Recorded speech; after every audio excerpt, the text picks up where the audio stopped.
Jane Eyre, obra de Charlotte Brontë. Enquanto isso, um mês se passou. Diana e Mary deveriam deixar Moor House em breve e retornar para a vida e para o cenário muito diferentes que as aguardavam como governantas numa cidade grande e elegante no sul da Inglaterra, onde cada uma tinha um emprego com famílias cujos membros ricos e altivos as consideravam somente humildes criadas e que nada sabiam nem procuravam saber sobre suas excelências inatas, reconhecendo somente seus talentos aprendidos, como apreciavam as habilidades da cozinheira ou o bom gosto de sua criada pessoal. O Sr. John ainda não dissera nada sobre o emprego que prometera conseguir para mim. Tornava-se, contudo, urgente que eu tivesse alguma ocupação. Certa manhã, encontrando-me sozinha com ele durante alguns minutos na sala, arrisquei-me a me aproximar do canto da janela que sua mesa, cadeira e escrivaninha consagravam como uma espécie de estúdio. E eu ia falar, embora não soubesse muito bem como formular minha pergunta, pois às vezes é difícil quebrar o gelo de circunspecção que cobre naturezas como as dele. Quando ele me poupou o trabalho, sendo o primeiro a começar um diálogo. Erguendo os olhos, quando me aproximei, ele indagou: Tem uma pergunta a me fazer? Sim, eu gostaria de saber se ouviu falar de qualquer serviço ao qual eu possa me candidatar. Encontrei ou inventei algo faz 3 semanas, mas como parecia tanto útil quanto feliz aqui, e como minhas duas irmãs, evidentemente, se apegaram a você e sua companhia lhes dava um prazer imenso, achei que seria inconveniente interromper o conforto mútuo até que se aproximasse a data da partida delas para Marsh End, tornando a sua necessária. E elas vão embora daqui a 3 dias? Eu lhe perguntei. Sim, e quando forem, hei de regressar ao meu presbitério em Morton. Hannah vai-se também, pois irá me acompanhar, e esta velha casa será fechada. Esperei alguns instantes, aguardando que ele prosseguisse, mas ele parecia ter enveredado por uma outra linha de pensamentos. Seu olhar denotava distração de mim e do assunto que me dizia respeito. Fui obrigado a chamá-lo de volta ao tema que era, por necessidade, de ansioso interesse para mim. Qual o emprego que tinha em vista, Sr. Smith John Rivers? Espero que esse atraso não tenha aumentado a dificuldade de garanti-lo. Ah, não, já que se trata de um emprego que cabe a mim oferecer e a senhorita aceitar, claro. Ele fez outra pausa. Parecia haver uma relutância em continuar. Fui ficando impaciente. Um movimento inquieto, ou dois, e um olhar ansioso e exigente cravado em seu rosto transmitiram-lhe o sentimento de modo tão efetivo quanto as palavras poderiam ter feito e com menos esforço. Não precisa ter pressa em escutar, Jane, ele falou. Vou lhe dizer com franqueza, nada tenho de aceitável ou lucrativo para sugerir. Antes que lhe explique, lembre-se, por favor, da observação feita antes, de que se eu ajudo é como o cego ajudaria o coxo. Sou pobre, pois imagino que ao passar as dívidas de meu pai e todo o patrimônio restante, será esta granja em vias de desmoronar. A fileira de abetos atrás dela e a faixa de solo pantanoso com os teixos e arbustos de azeviche na frente. Sou obscuro.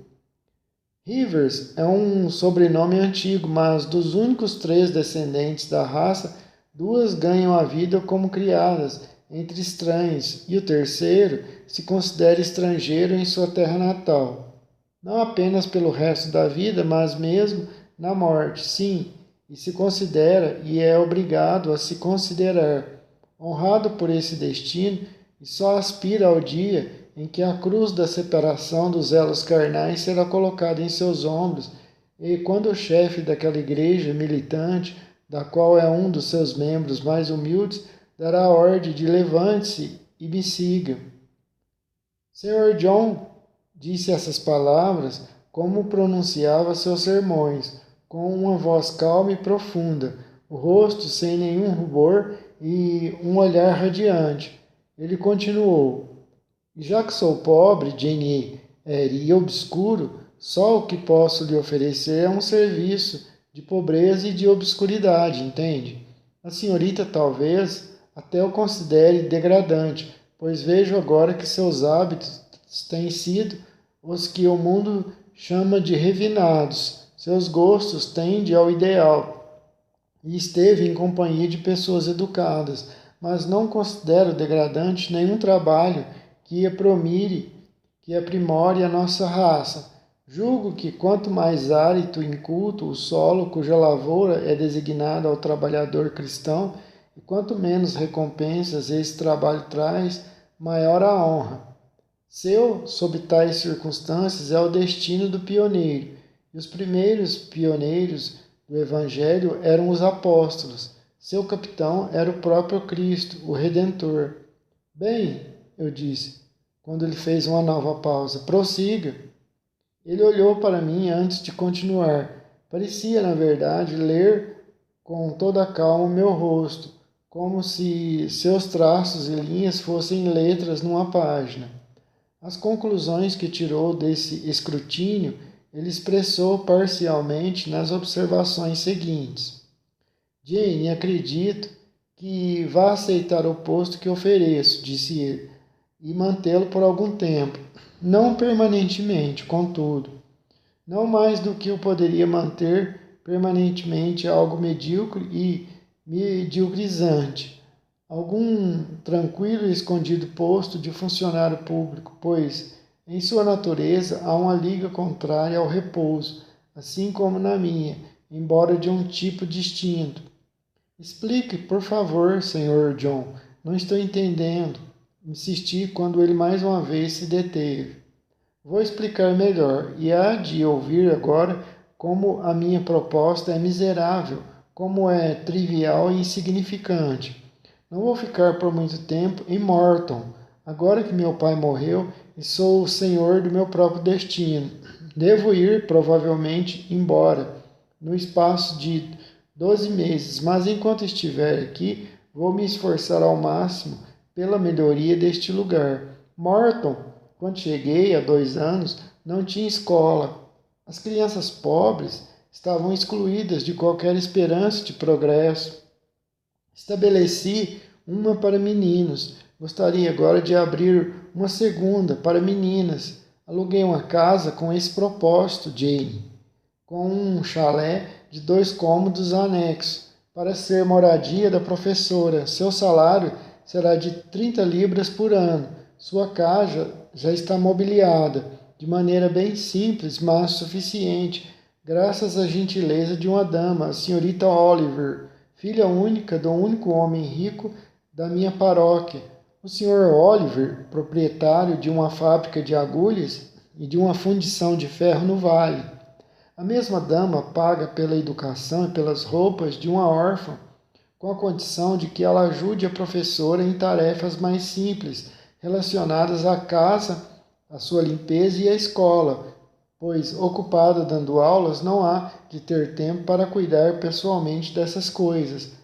Aceita ser a professora, Jane Eyre? Ele fez a pergunta de maneira algo apressada. Parecia esperar que eu fosse rejeitar a proposta toda indignada, ou pelo menos cheia de desprezo, sem estar a par de todos os meus pensamentos e sentimentos, embora presumindo alguns, ele não poderia saber como a proposta seria recebida por mim.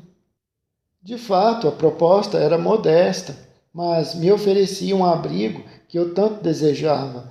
Era enfadonha, mas, comparada de governanta numa casa rica, era independente, e o temor da servidão a estranhos penetrava como ferro quente na minha alma. Não era ignóbil, não era indigna, não era mentalmente degradante. Tomei minha decisão. Agradeço-lhe a oferta, senhor, Smith John Rivers e a aceito com todo o meu coração. Mas a senhorita compreende? Disse ele. É uma escola, numa aldeia. As alunas serão apenas meninas pobres e ignorantes, filhas de camponeses. Na melhor das hipóteses, filhas de fazendeiros, talvez, uma ou outra. Tricotar, costurar, ler e escrever e calcular será tudo o que terá de ensinar. O que vai fazer com todos os seus talentos? O que vai fazer com a porção principal da sua mente, de seus sentimentos e inclinações? Guardá-los até que sejam necessários.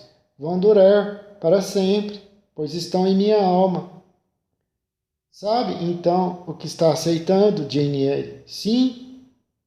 Ele então sorriu. Não era um sorriso amargo ou triste, mas sim um sorriso bastante satisfeito e profundamente grato. E quando pode começar o exercício da sua função? Ele me perguntou. Vou para minha casa amanhã e abro a escola, se quiser, na próxima semana. Muito bem, façamos assim então. Ele se levantou e atravessou a sala. Parando, voltou a olhar para mim e sacudiu a cabeça. O que desaprova, Sr. Smith John Rivers? Perguntei a ele. A senhorita não vai ficar em Morton por muito tempo. Não, não vai, tenho certeza. Por quê? Qual sua razão para dizer isso? Posso ver em seus olhos. Não são do tipo que prometem manter um fluxo pacato na vida. Não sou ambiciosa, esteja certo, senhor. Ele se sobressaltou diante da palavra ambiciosa. Repetiu, não. O que a faz pensar em ambição? Quem é ambicioso? Sei que eu sou, mas como descobriu isso? Não, o senhor está enganado. Eu não estava me referindo ao senhor, estava se referindo a mim. Bem, se não é ambiciosa, a senhorita é... Ele se interrompeu. O quê? Eu ia dizer apaixonada, mas talvez interpretasse mal a palavra e ficasse aborrecida. Quero dizer que os afetos e interesses humanos são muito fortes em sua natureza. Tenho certeza de que não se contentará por um longo período em passar seu tempo livre na solidão e devotar suas horas de trabalho a uma tarefa monótona e inteiramente desprovida de estímulo. Não mais do que eu poderia me contentar, ele acrescentou com ênfase, em viver aqui, afundado num pântano fechado entre montanhas, minha natureza, dada por Deus, contrariada, minha faculdade, presenteada pelo céu, paralisada, inutilizada. Vê agora como eu me contradigo. Eu que prego a satisfação com um destino simples e justifico a vocação até mesmo de lenhadores e cavadores de poços a serviço de Deus. Eu, seu ministro ordenado, quase delírio em minha inquietude. Bem, os propósitos e os princípios precisam se harmonizar de alguma maneira. Ele deixou a sala. Naquela breve hora eu aprendera mais sobre ele do que em todo o mês anterior. Ainda assim, ele continuava me intrigando.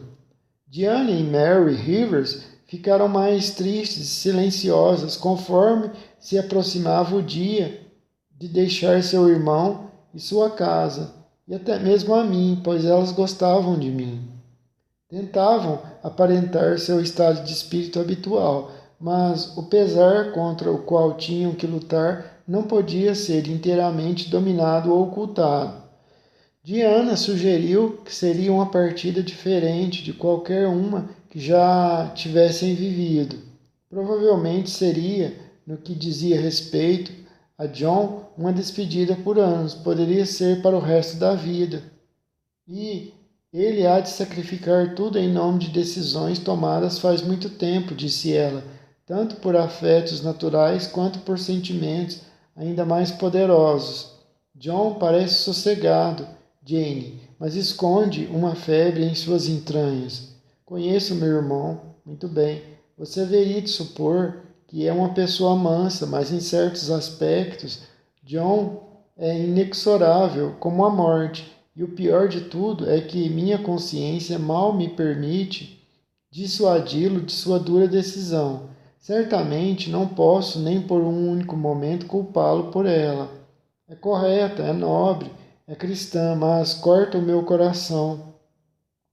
E lágrimas encheram seus belos olhos.